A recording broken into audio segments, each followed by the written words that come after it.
हमारे विभिन्न ज्ञानवर्धक कार्यक्रम देखने के लिए आप हमें अभी सब्सक्राइब करें, बेल आइकन को प्रेस करें ताकि आप देख सकें हमारा कार्यक्रम सबसे पहले। और अधिक जानकारी के लिए फेसबुक पेज को लाइक करना न भूलें। जय मां इंद्राक्षी। इंद्राक्षी धाम में दर्शकों आप सभी का हम हार्दिक स्वागत करते हैं। आज के दिन जिन जातकों का जन्म दिवस है, मैरिज एनिवर्सरी है, उन सभी को हमारी तरफ से बहुत बहुत शुभकामनाएं। आज हम बात करेंगे राहु पीड़ा की। कई बार आपकी जन्म पत्रिका में राहु बड़ी विपरीत स्थिति में होते हैं जो फलकारी ना होकर के अशुभकारी स्थिति उत्पन्न करते हैं। ऐसी स्थिति में मानसिक यातनाएं, आर्थिक क्षति, नाना भांति की ऐसी समस्याएं हैं जो जीवन में उत्पन्न हो जाती हैं। हमें ऐसी स्थितियों से बचने के लिए क्या करना चाहिए, आज हम ये सारी बातें आपको इस अंक में बताएंगे। आइए फिलहाल आज का पंचांग हम देख लेते हैं। 27 मार्च सन 2021 दिन शनिवार, फाल्गुन मास, शुक्ल पक्ष, संवत 2077, तिथि चतुर्दशी, नक्षत्र पूर्वा फाल्गुनी, राहु काल 9 से 10:30, दिशा शूल पूर्व दिशा।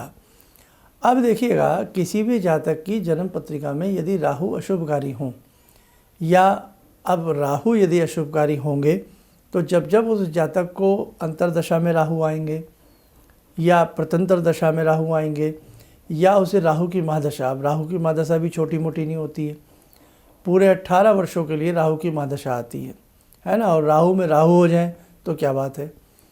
कहने का भाव, अनेकों लोगों के आज एक समस्या है, पैरों में जलन है, पैरों में पीड़ाएं हैं, चर्म रोग हैं, चेहरे के ऊपर नूर नहीं है, चेहरे के ऊपर वो बात नहीं है ना, वो लावण्यता नहीं है। राहु अगर किसी व्यक्ति के चेहरे पर ही बैठा हो, मतलब जन्म पत्रिका में लग्न में ही बैठा हो, किसी भी जातक की जन्म पत्रिका का जो लग्न होता है उसका चेहरा भी होता है उस व्यक्ति का। अशुभ स्थिति के राहु यदि लग्न में बैठ जाएं तो निश्चित तौर से उस व्यक्ति के चेहरे के ऊपर लावण्यता नहीं आएगी।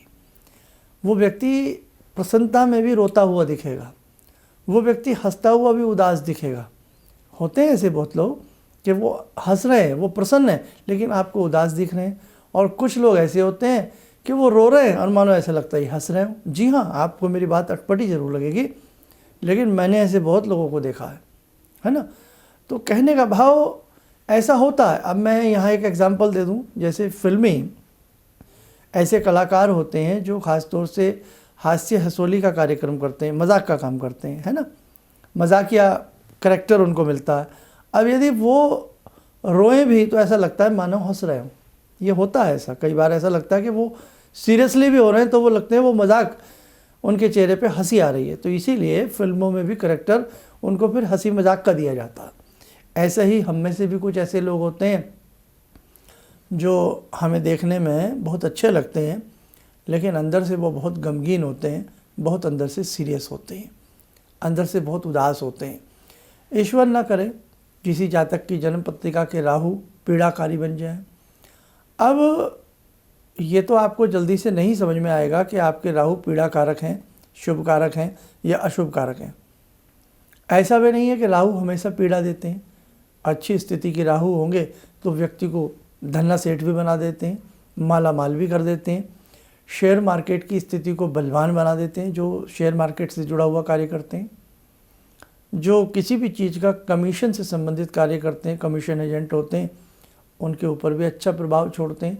ब्रोकरेज जो व्यक्ति करते हैं किसी भी चीज़ की, उन्हें भी बहुत अच्छा लाभ मिल जाता है राहु अगर बलवान स्थिति में हो तो। तब अब अनेकों प्रकार के राहु के ऐसे योग हैं जो अच्छे भी हैं, बुरे भी हैं। लेकिन अगर आपकी जन्म पत्रिका में राहु की महादशा चल रही है, राहु की अंतरदशा चल रही है, या गोचर स्थिति से राहु आपके कमज़ोर स्थिति में बैठे हैं, जैसे अभी की हम बात करें तो अभी राहु अच्छी स्थिति में नहीं है। कैसे, हमने पहले भी एक वीडियो बनाई थी ऐसी। इस समय वृषभ राशि में राहु है, लेकिन राहु के साथ क्या है, मंगल है। और ये मंगल करीब कब तक है, 13 अप्रैल तक राहु के साथ मंगल बैठे हैं। अब सबकी कुंडलियाँ अलग अलग होती हैं। अब किसकी जन्म पत्रिका में वृषभ राशि कहाँ है, किसी के सुख भाव में हो सकती है, किसी के कर्म भाव में हो सकती है, किसी के लाभ भाव में हो सकती है, किसी के लगन में हो सकती है, किसी के अष्टम में हो सकती है। अष्टम में होगी तो कहीं ना कहीं चोट भय रहता है, पाँव में पीड़ा, सिरों पीड़ा, बहुत सारी ऐसी दिक्कत रहती हैं। लगन में होगी तो निराशाएं, कुंठाएं, उदासी, चेहरे पे खिंता उस व्यक्ति को घेर लेगी। ये बात तो हुई इस समय गोचर स्थिति से, लेकिन जन्म के राहु अगर किसी के ऐसे ही हों, जन्म के राहु किसी के कमज़ोर हों, तो हमने देखा है करीब करीब जिस भाव में जन्म पत्रिका के ये स्थिति होगी वो व्यक्ति उस भाव के गुणों का लाभ नहीं ले पाएगा। जैसे बच्चे के पंचम भाव में आ जाए तो वो विद्या में नुकसान पाएगा, बुद्धि से उतना चंचल नहीं होगा, उतना कुशाग्र नहीं होगा।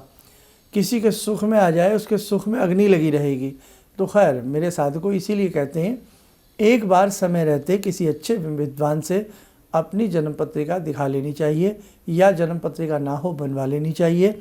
जन्म पत्रिका ना हो, समय में कन्फ्यूज़न हो, तो अपने हाथ की रेखाएं किसी को दिखा करके समझ लेना चाहिए कहीं आपका राहु इस प्रकार का तो नहीं है और आपको क्या उपाय करने चाहिए। एक बात आपको मैं और समझा दूं बहुत अच्छे से। जरूरी नहीं यदि आपके राहु कमज़ोर हैं तो आपको राहु का ही बीज मंत्र पढ़ना पड़ेगा। बहुत लोगों की ये धारणा है हमारे राहु कमज़ोर हैं तो हम राहु का ही बीज मंत्र पढ़ें। नहीं, ऐसा नहीं होता। अनेकों ऐसे मंत्र हैं। अब जैसे अकेला गुरु मंत्र ऐसा मंत्र होता है जो आपके सारे ग्रहों को कवर कर लेता है। अकेला इष्ट मंत्र, अब जिन्होंने दीक्षा नहीं ली होती है तो जो जिस मंत्र को बहुत मन से पढ़ते हैं वो उनका इष्ट मंत्र हो जाता है, और जिन्होंने दीक्षा ले ली होती है तो दीक्षा मंत्र ही व्यक्ति का इष्ट मंत्र हो जाना चाहिए और उसको मानना भी चाहिए। तो इष्ट मंत्र या गुरु मंत्र अगर आप पढ़ते हैं तो मैं मानता हूँ आपके राहु अच्छे हो जाएंगे। खैर आज मैं कुछ ऐसे उपाय भी आपको बताऊँगा, तो आप अब नोट कर लीजिएगा। सबसे पहली बात तो है भगवान भैरव के हर शनिवार 108 नाम जो साधक जपता है, राहु की यातनाओं से वो बचा रहता है, राहु की पीड़ा उसे नहीं सताती है। डेली जीवन में भी अगर भैरव भगवान के 108 नाम आप पढ़ते रहिए तो आपको बहुत अच्छा लाभ मिलता है। हमने अपने गुरु दीक्षा में अपने सभी शिष्यों को भैरव जी के 108 नाम भी प्रदान किए हैं, है ना। पीछे की तरफ आप देख लेना, जो आपके पास दीक्षा सेट आया है तो वहाँ आपको वो मिल जाएंगे। नहीं तो बाज़ार से भी इसकी पुस्तक आती है, और ये सारी चीज़ें अब धीरे धीरे हम आपके लिए अपनी वेबसाइट पे भी मुहैया करा रहे हैं। आपको वहाँ से भी सारी चीज़ें मिलती चली जाएंगी। ऐसे ही शनिवार के दिन कुत्ते को दूध पिलाना, कुत्ते को ब्रेड बिस्किट देना, इससे भी राहु की पीड़ा का शमन होता है।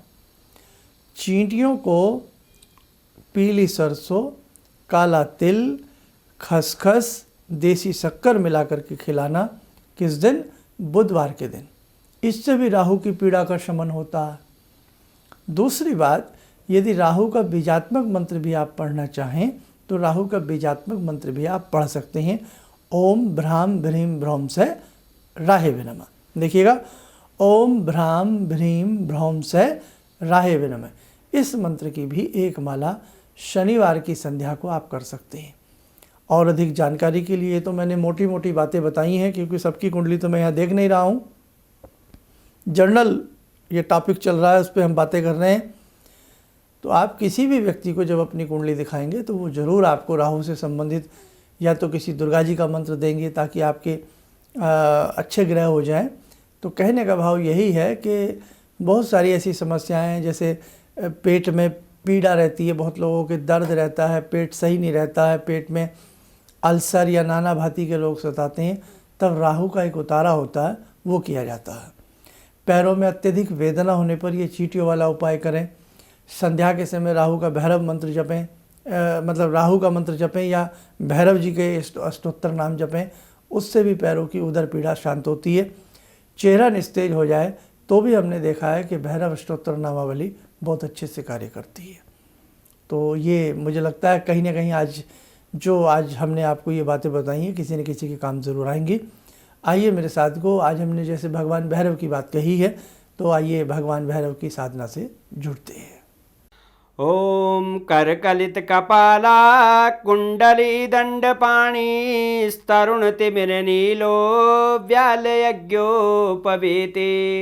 क्रतु समय सपर्याद विघ्न विच्छेद हेतुर्जयति बटुकनाथा सिद्धिदा साधकानां जयति बटुकनाथा सिद्धिदा साधकानां ॐ देव्यराज्यसेव्यमान पावनाग्रिपङ्कजं व्यालयज्ञसूत्रमिन्दुशेखरं कृपाकरं नारदादियोगवृन्दिवन्दितं दिगम्बरं काशिकापुरादिनाथ कालभैरवं भजे भानुकोटिभास्वरं भवाब्दितारकं परं नीलकण्ठमीप्सितार्थदायकं त्रिलोचनं कालकालमम्बुजाक्षमक्षशूलमक्षरं काशिकापुरादिनाथ कालभैरवं भजे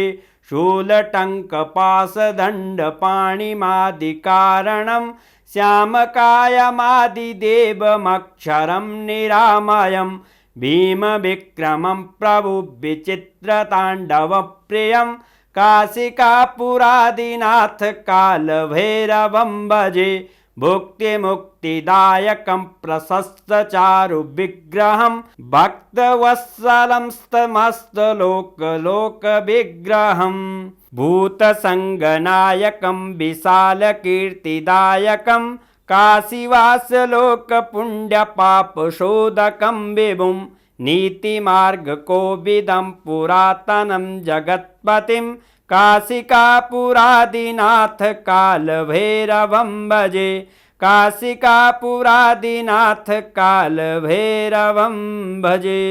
कवच बना लें, ध्यान करें, भगवान भैरव का आशीर्वाद हम सबके ऊपर बरस रहा है।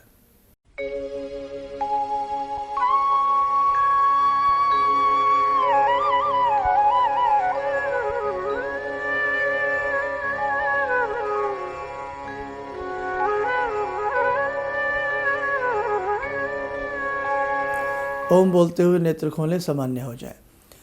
काशी के कोतवाल हैं भगवान भैरव, है ना। भगवान भैरव भगवान शिव का ही रूप हैं, अंशावतार हैं।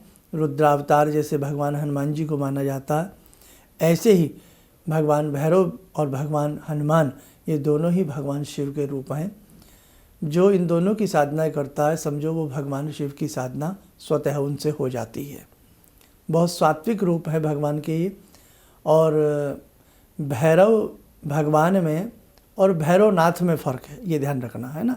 आप जो वैष्णो देवी जाते हैं वो भैरवनाथ है, ये भैरव भगवान है, काशी के कोतवाल हैं। बहुत सुंदर सुंदर भगवान भैरव की भी उपासनाएं होती हैं, लेकिन साधक ये उपासनाएं उचित समय आने पर ही ग्रहण कर पाता है। बहुत सारी बातें हैं, समय समय पे हम आपके संग करते रहेंगे। कल होली है और होली के दिन हम एक विशेष मंत्र की सिद्धि करें। आज के इस युग में धन की, अन्न की, मन की निराशाओं की, नाना भांति की साधकों में कमी आ रही हैं, आपके आकर्षण में कमी आ रही है। तो कल हम सभी कामनाओं की पूर्ति हेतु भगवान श्री महागणपति का अति विशेष मंत्र, शायद आपने कभी आपके पास ना रहा हो, तो उस मंत्र को नोट ज़रूर कीजिएगा और कल होली का दहन की रात्रि में उस मंत्र को आप लोग ज़रूर पढ़ें। बाकी होली विशेषांक हमने दिया है, उसे आप सभी देख लें, आपके बहुत काम आएगा। और कल सुबह हम मंत्र नोट करा देंगे, वो आप कल शाम को ज़रूर करिएगा, जितना आपको जैसे समय मिले, है ना। और कल सामग्री भी सारी नोट कर लीजिएगा। दिन भर का समय आपके पास है, कोई ऐसी बात नहीं है, सब सामान उसमें ऐसा है जो आपको आराम से मिल जाएगा। इन्हीं शब्दों के साथ हम अपनी वाणी को विराम देते हैं। जय माँ इंद्राक्षी। मेरी बहुत दिन से दिली इच्छा थी कि आप जैसे कोई मुझे धर्मात्मा पर महापुरुष मिलें और मैं वहाँ जाके जुड़ के और देश समाज से के लिए कुछ कर पाऊँ। कई चीज़ें हैं समाज में, समाज सेवा में भी मन में वो शांति नहीं मिली, जैसे आप समझ सकते हैं कि बहुत सारी गड़बड़ियाँ भी रहती हैं। आज का अनुभव यही है कि मुझे आस लगता है कहीं सही रास्ता मिल गया है, सही मंजिल मिल गई है। जो मैं करना चाहती थी शायद अब मैं कर पाऊँगी।